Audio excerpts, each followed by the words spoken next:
আসসালামু আলাইকুম ওয়া রাহমাতুল্লাহি ওয়া বারাকাতুহু। আজ কথা বলবো ইনকাম ট্যাক্স নিয়ে। এটা জাতির জন্য গুরুত্বপূর্ণ। এখানে হয়রানি করা হচ্ছে, এজন্য কথাগুলি তুলে ধরবো। ন্যাশনাল এনভায়রনমেন্ট হিউম্যান রাইটস ফাউন্ডেশনের পক্ষ থেকে, সিটিজি টাইম এবং চ্যানেল কর্ণফুলীর পক্ষ থেকে দেশবাসী বিশ্ববাসীকে সালাম শুভেচ্ছা জানাচ্ছি। আমরা বাংলাদেশের নাগরিকগণ যারা ইনকাম করে, ইনকাম সোর্স ভালো, তারা সরকারকে ইনকাম ট্যাক্স দেয়। দেওয়ার ক্ষেত্রে কিছু কিছু ছোট ছোট কোম্পানি আছে। এই কোম্পানিগুলি সরকারকে বিভিন্নভাবে তাদের, বিশেষ করে ডেভেলপমেন্ট যারা করে, তারা তো অনেক প্রোডাক্ট ক্রয় করতে হয়। এখানে তারা ব্যাট পাচ্ছে, ট্যাক্স পাচ্ছে, সাথে সাথে ফ্ল্যাট রেজিস্ট্রির ক্ষেত্রে একটা বিশাল অঙ্ক সরকার পাচ্ছে। এই বিল্ডিং গুলি নির্মাণ হয় বিদায় সরকারের বিশাল একটা অর্থ রেজিস্ট্রির মাধ্যমে পাচ্ছে। একটা এই যে চুক্তিনামা ক্ষেত্রে, পাওয়ার ক্ষেত্রে অনেক টাকা পাচ্ছে। তো সরকারকে এই ডেভেলপমেন্ট গুলি যারা ডেভেলপ করে তাদের সহযোগিতা পাচ্ছে। তাদের জন্য কি আছে? ইনকাম ট্যাক্স সবার, যারা ইনকাম আছে তারা ট্যাক্স দিবে দেশকে পরিচালনা করার জন্য, দেশকে স্বাবলম্বী করার জন্য। এই মানুষগুলির সহযোগিতা করে। তারা কি পাচ্ছে? তারা পাচ্ছে যাদের ইনকাম ট্যাক্স আসে না, তারা বেশি হয়রানি হয়। কিভাবে হয়?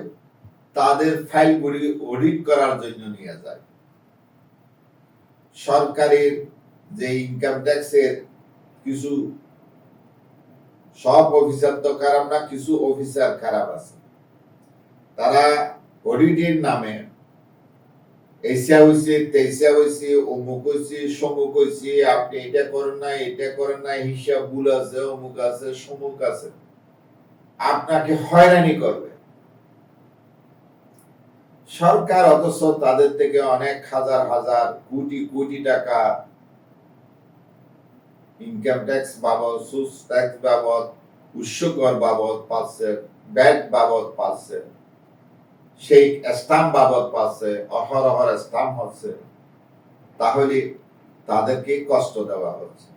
অডিটে ফাইলটা ফেলে আপনারে বলবো যে ওই যে 2000, এখন চলে 2026, আপনারে বলবো 2015 সালে আপনার একটা মিসগাইড হয়েছে, এখানে ভুল হয়েছে, এখানে এই ফাইলগুলি আপনার তদন্ত হবে।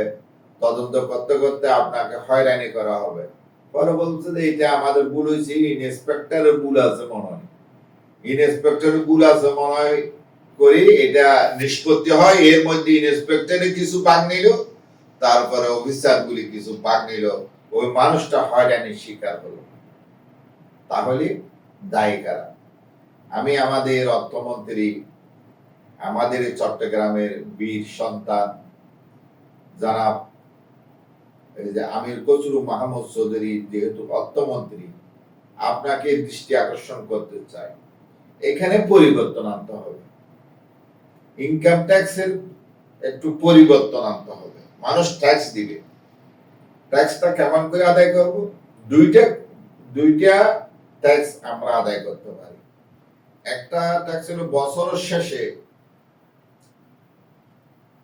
এই যে অ্যাকাউন্টটা অডিট করি, তার কত টাকা আসলো, কত টাকা গেল, একটা এই যে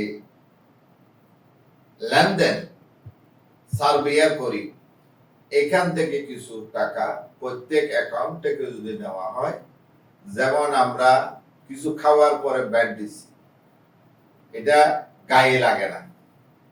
কিছু এই যে বিদ্যুৎ ব্যবহার ক্ষেত্রে ব্যাট দিচ্ছি, এটাও গায়ে লাগে না। কিছু প্রোডাক্ট আমদানি রপ্তানি ক্ষেত্রে ব্যাট দিচ্ছি, ট্যাক্স দিচ্ছি, এটাও গায়ে লাগে না।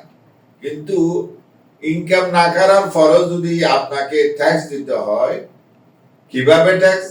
এই যে অডিট ফাইলটা, ওই যে 20 বছর আগের কথাটা এখন এনে, এখন তো আপনি অনেক কিছু আপনার থেকে হারিয়ে গেছে, এখন আপনি কিভাবে দিবেন জবাব? আপনি জবাব দিতে যখন পারবেন না, আপনি বলবেন আমাকে কিছু দেন, আমি এটা ঠিক করে দেব। এই অবস্থা যদি হয়, তাহলে সাধারণ পাবলিক কষ্ট পায়। আমরা মানবাধিকার থেকে যেখানে কষ্ট পাই, সেখানে আমরা প্রতিবাদ টুকু করি যাই, সরকারকে সচেতন করে যাই। সরকার তো অনেক কিছু, সরকারি গেলে অনেক কিছু করতে পারে না। জনগণ থেকে যদি একটা বার্তা যায়, তাহলে সরকার একটা তদন্ত করতে পারে। আমার মনে হয় ইনকাম ট্যাক্স ক্ষেত্রে একটা তদন্ত হওয়া দরকার। কেন তদন্ত করবেন? এই যে উৎস কর নামে মানুষকে হয়রানি করতেছে। আপনি দোকান থেকে একটা মাল কিনছেন, আপনি উৎস কর কেমনি দিবেন? যেগুলি কোম্পানি, ছোট ছোট কোম্পানি গুলি তো বড় যে প্রোডাক্ট যারা করে, সিমেন্ট কোম্পানি গুলি, লোহার কোম্পানি গুলি, যে আপনার থেকে জিনিস কিনবে, তাদের থেকে উৎস কর নেন, তারা লাভ করতেছে। কিন্তু যে কিনলো, সে উৎস কর কেমনি আদায় করবে? এটা মারাত্মক, এটা মারাত্মক নেই, এটা কোনো অবস্থায় মেনে নেওয়া যায় না। উৎস করটা যারা মাল বিক্রি করবে তারা উৎস কর দেবে, কিন্তু যারা ক্রেতা, দোকান থেকে 1 টন আমি কিনলাম, ওই যে লোহা কিনলাম, তো দোকান থেকে 1 টন লোহার মধ্যে আমি উৎস কর কেমনে দিব? ও কি আমার 1 টনের বিপরীতে উৎস কর দিবে? আদায় করতে পারবো? তো পারবো না। যখন, তখন আমাকে উৎস কর নিয়ে ফাইলটা অডিটে ফেলে জনগণকে কষ্ট দেওয়া হচ্ছে। আমরা বিভিন্ন সেমিনারে দেখতে পাচ্ছি, এবং বিভিন্ন মানুষের আলাপ আলোচনার মধ্যে, যেহেতু আমরা মানুষের কণ্ঠ শুনতে চাই, মানুষের এই যে দেশ পরিচালনার ক্ষেত্রে মানুষ কি বলে সেটা আমরা শুনি। কোন জিনিসে আমরা সমস্যা ভুগতেছি, সেই সমস্যাগুলো আমরা তুলে ধরি জাতীয় পরিবেশ মানবাধিকার পক্ষ থেকে। আমরা সেটা সরকারকে একটু আবেদন নিবেদন করতে চাই, সরকার এটা দেখো, জনগণকে কষ্ট দিচ্ছে এই অফিসারগুলি সমস্যা সৃষ্টি করে। ইনকাম ট্যাক্স না আসা সত্ত্বেও আপনার কিছুদিন পরে পাবে অডিটে, আপনি এখানে উকিল ফি, তারপরে এখানে প্রসেসিং ফি, অমুক ফি সমুক ফি দেওয়ার পর বলছে যে এখানে তো আপনার ইনকামটা আসলে আসে নাই, আমাদের ইন্সপেক্টরের ভুল আছে। তো হইল কি, করলাম কি? জনগণ কষ্ট দিলাম, আর মানুষের যে ইনকাম ট্যাক্সে তার মনে কষ্ট আসলো, এখানে ফল ভালো আসে না। যেখানে কষ্ট সেখানে ফল ভালো আসে না। তাই অনেকেই লুকোচুরি খেলে, অনেক মানুষ লুকোচুরি খেলে ইন্সপেক্টরের এবং ইয়ার কারণে। আসুন, আবার ব্যাডের ক্ষেত্রে প্রতিটি দোকান থেকে ব্যাট নেওয়া হচ্ছে। কিভাবে নেওয়া হচ্ছে? তার ব্যাট নিচ্ছে জনগণ থেকে হাজার হাজার টাকা। তখন দোকানদার কি করে? আসছে 1 লাখ টাকার ব্যাট, তুমি 10,000 টাকা নাও, সরকারকে 10,000 টাকা নাও, 80,000 টাকা দোকানদারে খাইয়ে ফেললো এই ব্যাটের টাকা। কিন্তু নিল কার থেকে? জনগণ থেকে। তাহলে প্রত্যেকটা ক্ষেত্রে আমরা দুর্নীতি দেখতে পাচ্ছি। এই দুর্নীতিগুলি যদি উদ্ঘাটন করা না যায়, দেশের জনগণ যেমন শান্তি পাবে না, সরকারের বিরুদ্ধে সরকারের ভাবমূর্তি এই অফিসারদের কারণে নষ্ট হবে। তাই আসুন আমরা সতর্ক হই, যারা এইসব অফিসার অন্যায়ভাবে মানুষের কাছ থেকে শোষণ করতে চান, এটা সাবধান হন, এটার বিপরীত ভালো হয় না। প্রত্যেক দিন আপনার কাছে বিপদ আসবে না, বিপদ আসবে একদিন।